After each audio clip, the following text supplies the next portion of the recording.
Nimona's back, baby doll! Netflix does the rare thing and has a W movie. Yeah, who'da thunk? Wait, you thought Nimona was dead? Well, her death was greatly exaggerated. Let's do a history lesson. Alright, let's do this one last time, if you will. In December of 2017, then Disney CEO Bob Iger announced that the studio had interest in purchasing 20th Century Fox. It was a super spur of the moment impulse buy where the deal was finalized in March of 2019 and for a bargain of $71.3 billion. They renamed it 20th Century Studios, even though Fox is easier to say. But in April of 2021, Disney shut down their animation studio Blue Sky because a multi-billion-dollar company running 3 animation studios during the time when animation was thriving because live action couldn't was just impossible. Oh, boo-hoo. Something current Disney CEO Bob Iger has yet to reverse and probably never will. So this meant that Blue Sky was dead, but Disney owned all their movies. Well, all of them, except... Originally announced in 2015 and based on the science fantasy novel of the same name by She-Ra reboot creator Andy Stevenson, Nimona is Blue Sky's swan song. TLDR, blah blah blah. Disney's homophobic. I mean, having 2 guys kiss and say I love you in one of their movies, ugh, the horror. But Netflix and Annapurna Pictures swooped in to save Nimona from the murky depths of cancelled animated movies. Twitter had a field day with the announcement, and here we are.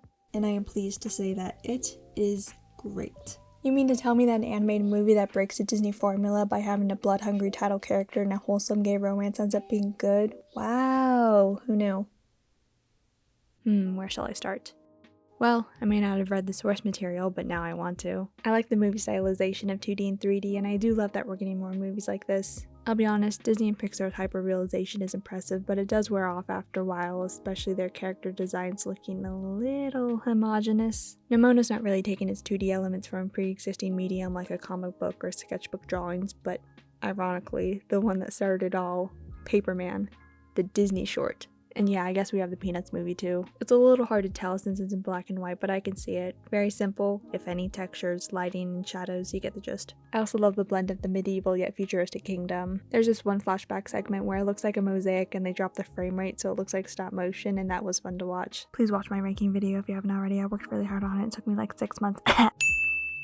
I guess I wish we could have seen the futuristic medieval aesthetic pushed a little further in the dungeon and breaking out of the Institute scene, because a decent chunk of it is fluorescent lighting, but we do get a couple cool shots. This probably is a stupid nitpick to begin with, because the lighting is great in other scenes, like I freaking love neon lights. Whenever a movie incorporates neon signs in their production design, I'm just like, mwah. My favorite shot is one with the character looking at the words "true villain" projected in the sky. To be completely honest, I was not expecting this movie to be this funny. I mean, the demon baby? Come on. There's a sax player that plays Careless Whisper, and it's epic. Hey, I can do the same thing.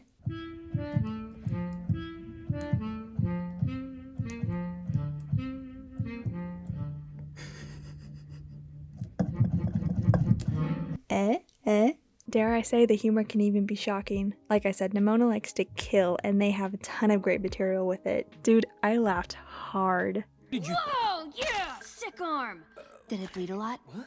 Did they let you keep the old one? No. She's a blend of Jinx's violent nature, with arguably the same amount of childhood trauma, and Toph's chaotic rambunctiousness. It's definitely a PG movie that deserved its parental guidance rating. Hey, remember when the PG rating actually meant something? Speaking of Nimona herself, what are the big reasons why I was upset about its initial cancellation, and then look forward to after it was revived, was Chloe Grace Moretz. Shall we pillage a village, lay low until they don't remember you, and then we rise like a fiery phoenix from the ashes? I'm pretty sure that was Colleen Ballinger's plan until she, you know.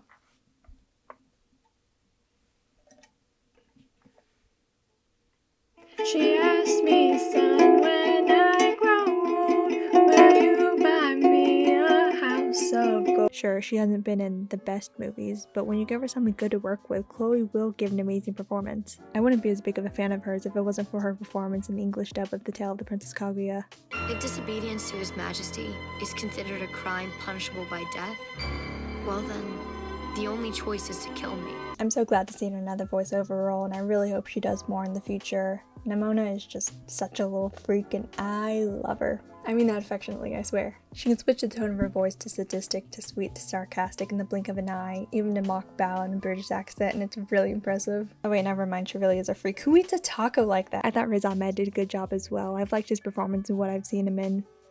All 2 of them, aside from Nimona. His voice is so hot, wait what? And I love their big baby eyes, they're so cute. He and Nimona have great banter and work so well off one another. Can you just be you, please? I don't follow. Go, you. But I'm not a girl.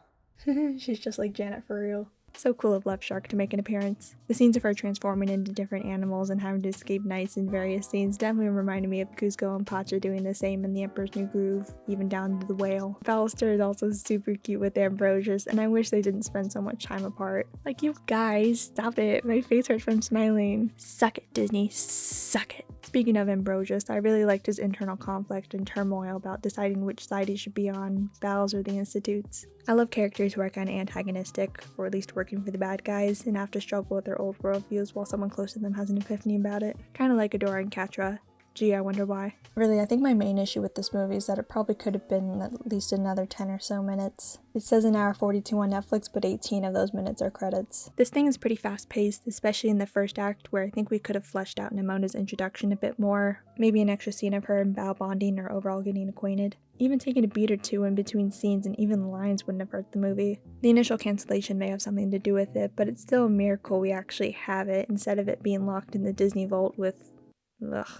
Song of the South. I thought the climax and ending were a bit rushed too, which I guess I'll get to now. High-weighted spoiler zone, baby, so skip to the next chapter if you haven't watched this movie yet, because you should. This is something I like to call the Iron Giant ending. Spoilers for these two movies, I guess. Basically, the title characters sacrifice themselves to save their town/city from a powerful weapon. They're presumed dead, so the town/city mourns the loss while also commemorating them, until it's revealed in the very last scene that said title characters are alive, actually. I think out of these three movies, Nimona is the least effective and satisfying. I mean, she literally says BRB and leaves, and yeah, her transforming into the Phoenix thing is cool, but she doesn't get a proper send-off. There's no you stay, I go, no following, no Superman, no a hero can mean anyone, so when Ballister goes to the wreckage to find Nimona, you're just kind of like, wait, what? Besides, she's a title character of a PG movie. They're not gonna kill her off like that. Again, I haven't read the original graphic novel, so I don't know if there's a canon explanation for this, but my guess is that because she's magical and can shapeshift and stuff, it just kind of gives her immortal abilities. She must be an Amazon or something. If she is immortal, or at the very least can live a long time, then why did time have to pass for her to come back in the end? Which I'll admit is pretty funny. If she's lived 1,000 years, this can't be the first time she experienced something as dangerous as this. Does she have the Pinocchio dilemma where the more she dies, the more she has to stay a little longer in the afterlife? I'm probably reading too much into this. I probably should have seen the twist with the director coming, but I didn't. Not an S-tier villain or anything, but I liked her screen presence, even if it feels like she's trying to do a British accent in some lines. I didn't even know she was voiced by Brittany Stinson's mother until I checked the cast list afterward. It's kind of amusing that this isn't the first time Frances Conroy has played a shady character. While going back to the flashback scene, I could watch an entire prequel of young Nimona and Glorith. The fact that it was a young Glorith kind of gagged me. I did not see that coming. Well, we don't have a prequel, but I guess it's a good thing we have wolfwalkers. For crying out loud, a blonde girl from Middle Ages befriending a redhead from the forest who could transform into a wolf despite their society's prejudices against one another, and you're telling me that's not Robin and Mabe? You're gonna look at me and you're gonna tell me that I'm wrong? Am I wrong? Overall, this movie feels more like an origin story, which leads me to say... Nimona 2 when. I really hope we get a sequel, because I want to explore outside the kingdom and vibe more with these characters. Just let Nimona hang out with her two gay dads, damn it!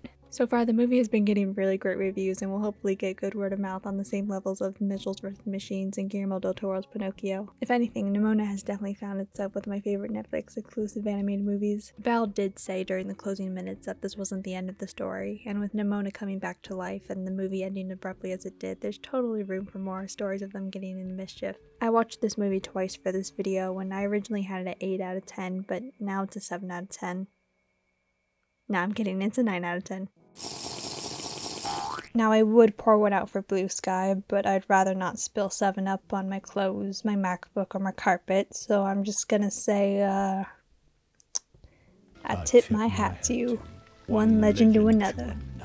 I'll be honest, I was never the biggest fan of Blue Sky. I mean, we as a society really didn't need 5 Ice Age movies, but the Peanuts movie was pretty great and shows that they had potential with 2D, 3D stylization. But of course, that's no excuse for Disney to keep churning out products and leaving hundreds of employees without a job. I do really hope they found some other place to be happy. It truly is a miracle that Nimona was saved by an independent studio like Annapurna Pictures, and I can't wait for them to produce more animated movies in the future. There's no way higher-ups at one of the major studios would let the main characters be gay and do crime. And lately we've been seeing success with production Helverden? Is that a word? Whatever, animated movies get a second chance, and I hope this sends a message to Hollywood. With all the ones cancelled from recent purges, we could really need something like this right now. I would love to see past cancelled movies like Me and My Shadow and, yo, Universal, you haven't done a damn thing with the Lego movies since you bought the rights to them. Just give them back to WB so we can have the Lego Batman movie too. It's the movie we deserve and the one we need right now. Anyway, go support Nimona by checking it out on Netflix. If you enjoyed this review, please comment, like, subscribe, join my Patreon, and follow my social medias to support me, and I'll see you later.